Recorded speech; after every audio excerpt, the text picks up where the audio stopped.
Hi, Karen Curry Parker here with your weekly Human Design Evolution Report. We are standing on the cusp of a brand new creative cycle in the year. We are finishing up the final days of the second creative quarter. The Human Design year is split into 4 quarters. Each quarter represents an aspect of the creative process. So our entire process of manifesting or creating is kind of laid out through the energies of the hexagrams and the way they work together throughout the course of the year. And as the sun transits through each of the hexagrams, it represents key energies that are essential to our creative process.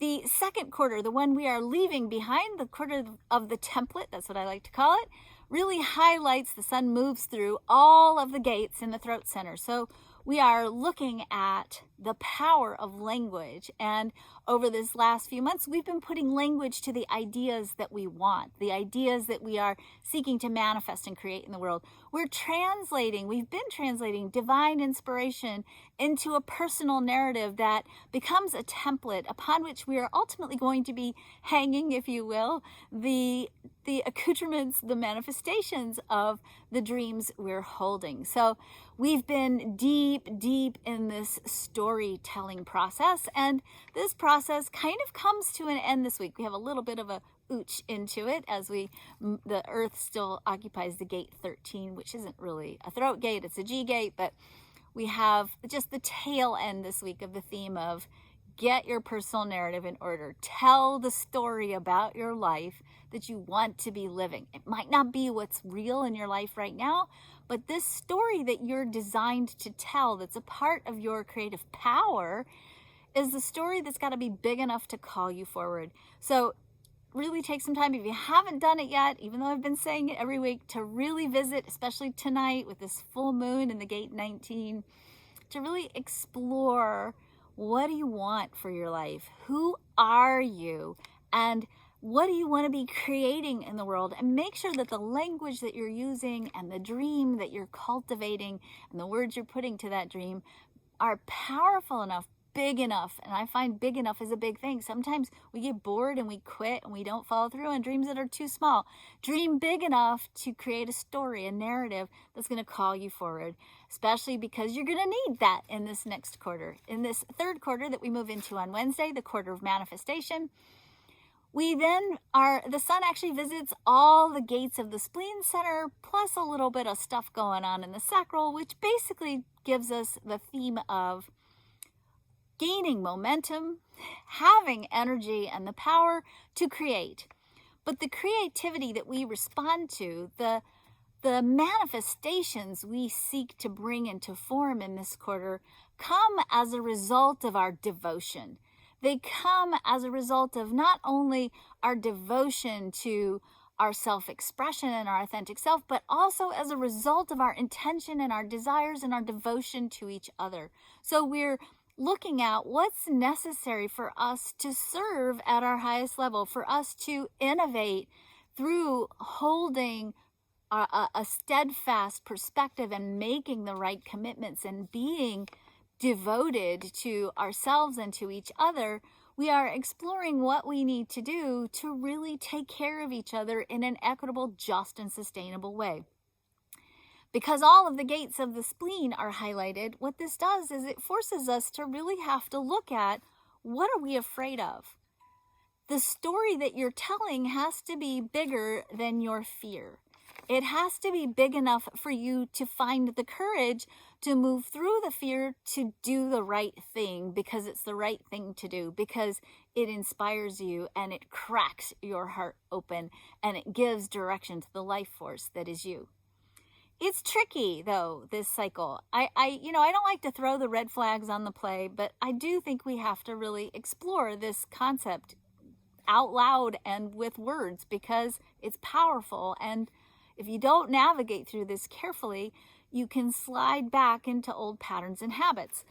The gates of the spleen, which give us a trigger of fear, are instinctual. That fear is healthy and it has a place. If I was standing here and there was a moose or a bear behind me, the fear that I would be feeling would be splenic and it would cause me to react. It's good to have those kinds of fear signals under those kinds of circumstances, but when you are afraid to step into your power, when you are afraid to commit, when you are afraid to do the right thing because maybe it's not going to be popular, when those kinds of fears kick in, when you start to feel inadequate, or you feel afraid of the future, or you're afraid that the past is going to repeat itself, or you're afraid of failing your responsibility, or you're afraid of failing in general, or you're afraid that it's going to be too hard, or you're afraid that you'll never get it right. These kinds of fears are existential fears and kind of unique to being a human. And we are invited in this quarter to really look at those places where we stop ourselves short from moving into that big story that we just crafted, that big personal narrative, those words we just put to our dreams. We have to look at these fears. We have to understand them. We have to move through them, which oftentimes means we really do have to literally feel the fear and do it anyway. And we have to be really careful because you want to look at it, but you don't want to reabsorb it back into your old story. You run the risk when you explore these fears, if you start to identify with them, of re-triggering yourself, re-anchoring yourself back in that old story you just rewrote. So you got to have this way. You have to have a story that's big enough. You got to have something big enough to commit to and be devoted to, a story that's going to encompass your willingness, it's going to comprise your willingness to push through that fear, and it's going to be big enough to keep your mojo going even when you're quaking in your boots. So that's kind of the challenge that we have in front of us this quarter on a personal level. Collectively, I think we have a lot of potential for us to really continue to discuss what do we need to do to make things better.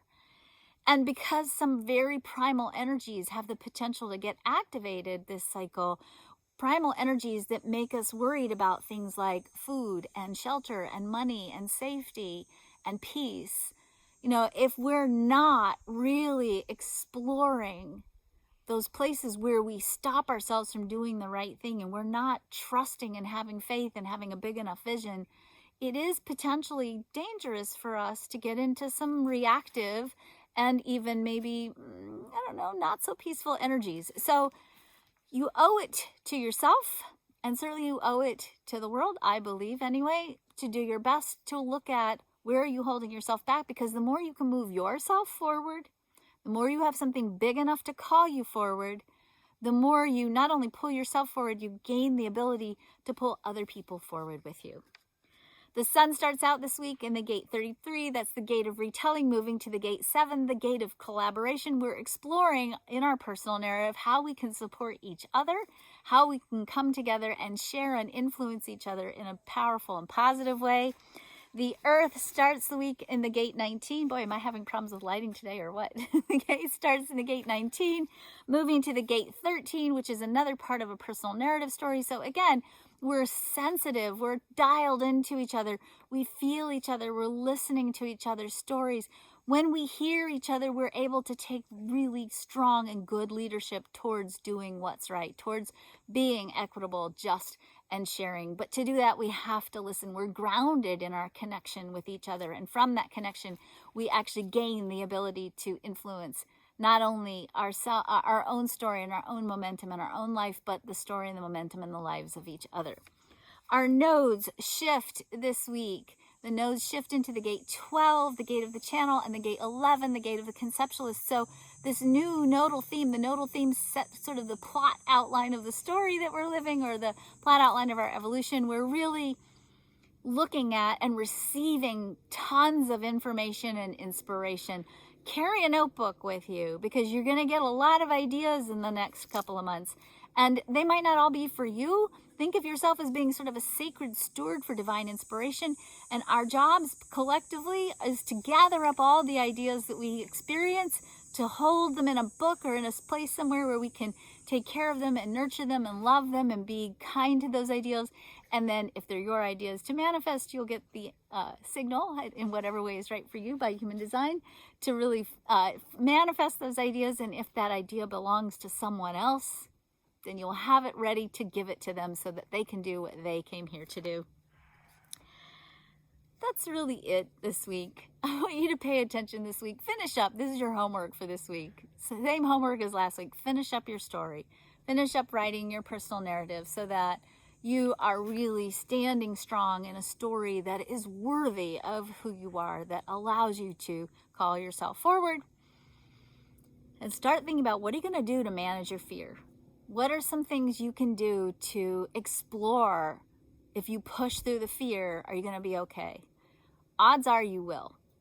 Odds are you will. So think about what you need to do in this next cycle to cultivate the courage to do the right thing, and cultivate the courage to start living into that bigger, better story. Don't keep yourself small. Don't play small. It's not healthy. It's not good. It's not fun. It's not joyful. It keeps you stuck in tiny boxes, terrified of things like dirt and dog hair. Go have fun. Go be joyful. Go get messy. Go try things out and learn from all the experiences that you have, and live in that bigger story that is more worthy of who you are. Have a great week. Be well. Take care.